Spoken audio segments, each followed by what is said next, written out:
Merci. Monsieur Naillet, socialiste. Merci, Monsieur le Président, Monsieur le rapporteur. Je vous remercie pour ce rapport qui appelle de la part de mon groupe quelques remarques et questions. Je n'évoquerai pas, même si elle nous heurte, la baisse des moyens de l'émergement d'urgence, puisque ce n'est pas le périmètre de votre rapport.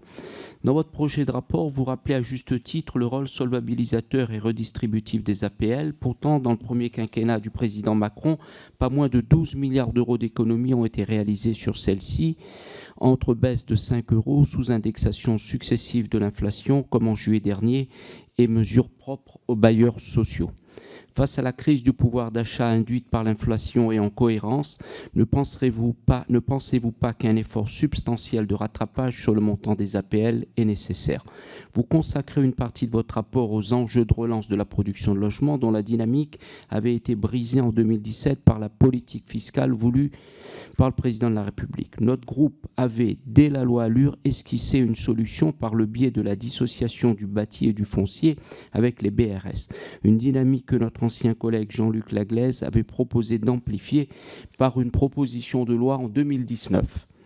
Je souhaiterais avoir votre sentiment sur une accélération de cette dynamique. Enfin, notre groupe s'inquiète, comme vous, du retard pris par l'État dans le financement de l'ANRU et du NPNRU par rapport à sa trajectoire de contribution. Elle nous inquiète d'autant plus que la réponse qui vous a été faite sur un rattrapage est la même que celle qui avait été faite à M. L'Aquila pour 2022. Seriez-vous ouvert à un amendement visant à mettre en œuvre dès à présent ce rattrapage? Merci.